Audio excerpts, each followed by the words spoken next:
Oke, Assalamualaikum warahmatullahi wabarakatuh. Waalaikumsalam warahmatullahi wabarakatuh. Oke, pertemuan kali ini untuk materi pertama. Apa kabar semuanya? Baik, Bapak. Semoga Alhamdulillah baik. sehat. Alhamdulillah baik. Negerinya tak aman, Pak. Semoga sehat semuanya ya. Semoga sehat semuanya. Oke, saya share dulu layarnya supaya kalian bisa melihat slide saya. Oke, kita mulai. Bismillah. Eh, ini kita akan membahas tentang basis data dan sistem basis data, yang mana eh, dalam sesi ini ada dua sebenarnya, dua bagian, yaitu basis data itu sendiri dan sistem basis data. Oke, nah sebenarnya sih kalau kita bahas keseluruhan ini panjang dan lebar, namun di sini saya persingkat saja. Nanti kalian bisa ikuti selanjutnya di channel saya. Saya akan bahas lebih detail lagi. Oke, mungkin ada part-partnya gitu ya. Nah, oke, kita mulai di sini tentang basis data itu sendiri. Saya akan ngebahas tentang definisi dari basis data, operasi dasar basis data, objektivitas basis data, dan penerapan basis data. Oke. Nah, definisi dari basis data itu sendiri eh, terdiri atas dua kata, yaitu basis dan data. Nah, ini typo lagi, belum saya perbaiki, ini typo nih. Jadi terdiri atas dua kata, basis dan data. Basis sendiri adalah markas, gudang, tempat bersarang atau berkumpul. Itu definisi dari basis. Kemudian data itu sendiri adalah representasi fakta, representasi fakta dunia nyata yang mewakili objek. Bisa manusia, barang, hewan, peristiwa, keadaan alam, dan sebagainya yang terjadi di dunia nyata gitu ya. Itu data. Kemudian database atau perpaduan antara basis data atau basis data itu sendiri merupakan himpunan kelompok data atau arsip yang berhubungan dan diorganisir sedemikian rupa. Nah, ini pengertian pertama. Pengertian yang lain itu merupakan kumpulan data yang saling berhubungan. Kemudian ada pengertian lain tentang di mana basis data itu merupakan kumpulan file atau tabel atau arsip yang saling berhubungan. Jadi, basis data itu merupakan kelompok data atau arsip atau kumpulan dari arsip itu sendiri yang saling berhubungan. Gitu. Itu basis data. Oke. Selanjutnya operasi dasar dari basis data. Nah, pada pertemuan sebelumnya kita singgung sedikit tentang basis data, di mana di dalam database atau basis data terdiri atas table. Di dalam table nanti ada record-recordnya. Nah, bagaimana kita mengelola table ini? Bagaimana kita dapat mengelola data di dalam table? Nah, kita gunakan operasi dasar basis data. Nah, pertama, database itu sendiri atau basis data itu sendiri harus dibuat gitu, dengan perintah pembuatan basis data baru, yaitu perintahnya adalah create database. Nah, jadi perintah create database di sini untuk membuat sebuah database atau basis data.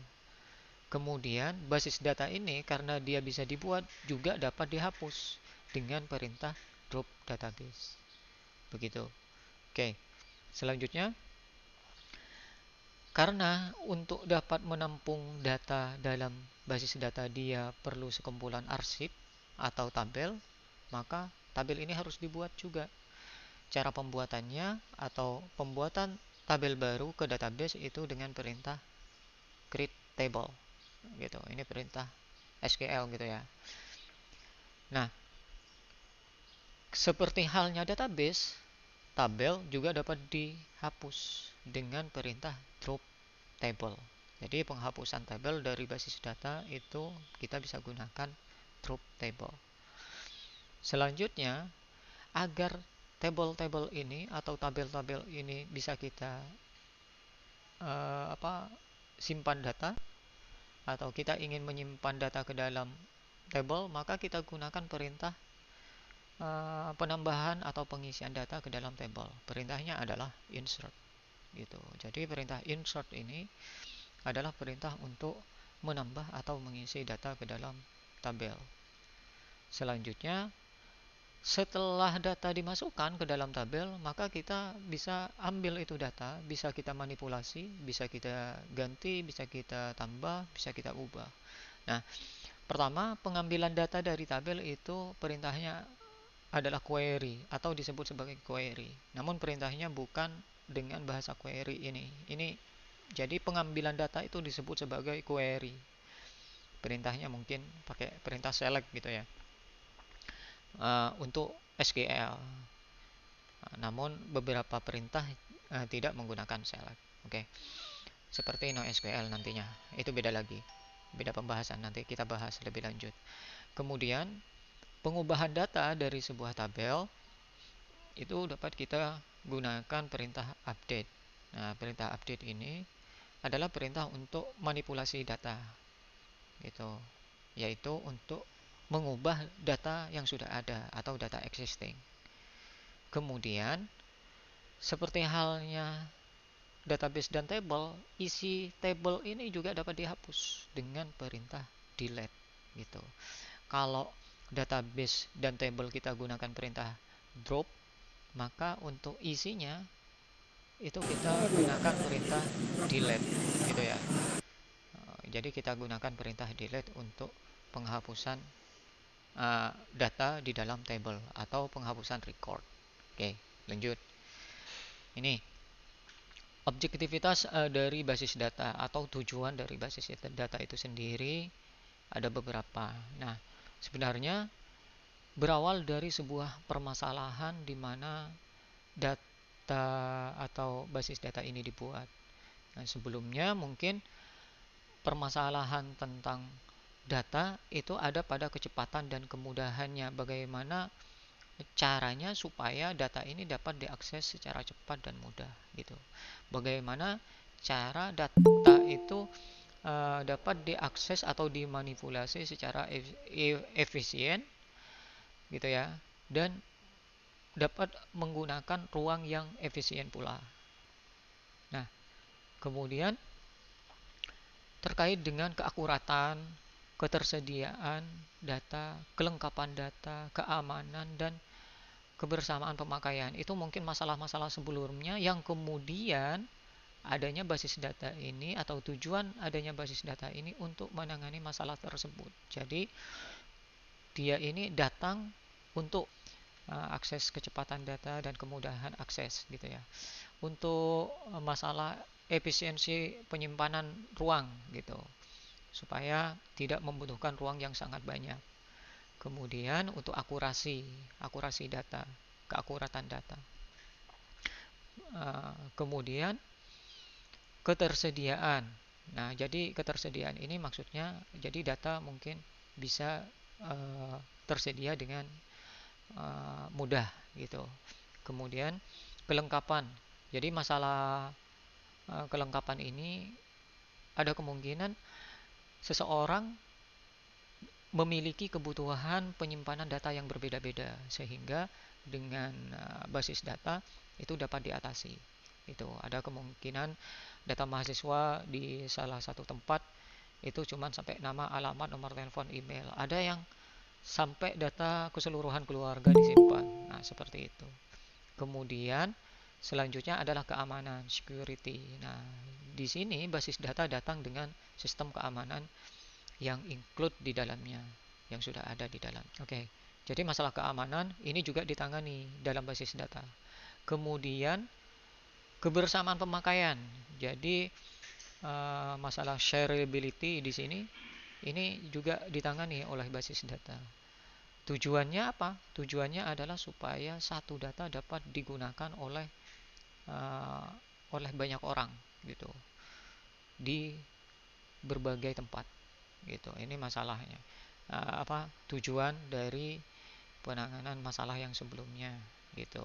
Jadi ini tujuan dari adanya basis data. Oke, penerapan basis data sendiri ada di beberapa lini gitu ya. Di sini contohnya ada di kepegawaian, itu mungkin data pegawai, kemudian pergudangan, data gudang gitu ya, dengan isi-isi gudang, bagaimana cara penanganan data di dalam gudang, bagaimana caranya misalkan data masuk, data keluar gitu, data yang sudah kadaluarsa, barang yang sudah kadaluarsa, bukan datanya ya, tapi barang-barang, penanganan barang. Nah, dengan basis data itu dapat ditangani gitu. Kemudian akuntansi gitu ya. Bagaimana dalam sebuah uh, perusahaan misalkan gitu, pencatatan keuangannya dapat ditangani secara cepat dan mudah gitu. Nah, disinilah penerapan basis data. Kemudian reservasi misalkan, ini reservasi untuk reservasi hotel, reservasi tiket pesawat misalkan, pemesanan gitu ya. Nah, digunakanlah basis data supaya dapat diakses dari jarak jauh mungkin gitu. Supaya datanya terpusat gitu. Nah, tidak perlu lagi di loket-loket menyimpan data masing-masing gitu. Nah, kemudian layanan pelanggan gitu. Layanan pelanggan untuk customer service ini mungkin gitu. Seperti misalkan di operator gitu. Nah, kemudian sosial media. Sosial media apalagi zaman sekarang ini gitu ya. Sosial media ini dia memerlukan penyimpanan data dan pengolahan data yang cukup besar gitu, seperti Facebook, Google gitu. Kemudian penjualan di sini contohnya mungkin di Alfamart dan swalayan-swalayan gitu. Mereka menggunakan aplikasi penjualan pastinya gitu kan.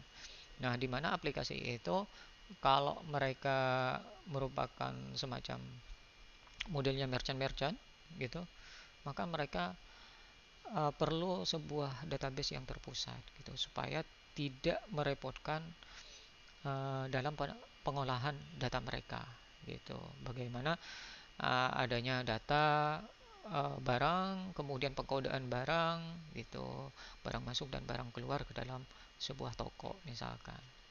Kemudian perbankan gitu.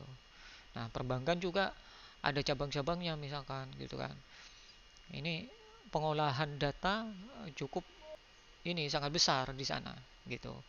Dalam satu kali waktu transaksi di perbankan mungkin ada ribuan gitu kan. Nah, maka di situ perlu adanya penerapan basis data yang baik, benar dan aman gitu. Kemudian rumah sakit gitu. Rumah sakit tidak mungkin sampai saat ini beberapa rumah sakit mungkin tidak ini ya, tidak saling terhubung gitu ya, tidak saling terintegrasi. Tapi di dalam satu rumah sakit itu sendiri mungkin dari satu divisi ke divisi yang lain mereka saling terintegrasi sehingga dari divisi A ke divisi B mungkin mereka saling tahu misalkan gitu. Nah, produsen barang gitu ya, mungkin pabrik seperti pabrik. Nah, dengan adanya basis data mereka bisa tahu nih gitu, bisa memprediksi seberapa banyak mereka harus memproduksi barang gitu. Nah, uh, harus berapa banyak mereka mengeluarkan barang kan seperti itu. Oke, di sini pendidikan. Nah, pendidikan tidak kalah penting apalagi di zaman seperti pandemi saat ini gitu kan. Nah, adanya kelas jauh gitu kan. Nah, namun sebelum saat ini juga data kalian kan terpusat gitu di Kementerian Pendidikan. Data kita ini pendidik dan penyelenggara dan peserta itu kan ada terpusat di Kementerian Pendidikan gitu. Maka data ini dapat diakses secara bersama gitu. Ada data mahasiswa misalkan gitu kan. Ada data dosen gitu, data ini data mata kuliah misalkan kalau di kampus gitu. Nah, kemudian telekomunikasi misalkan. Nah, mereka menggunakan basis data yang cukup besar untuk jaringan telekomunikasi gitu, supaya uh, dapat melakukan komunikasi dengan baik gitu kan. Nah, dan sebagainya. Itu penerapan basis data di beberapa lini, di beberapa bisnis gitu ya, di beberapa bagian kehidupan kita sehari-hari.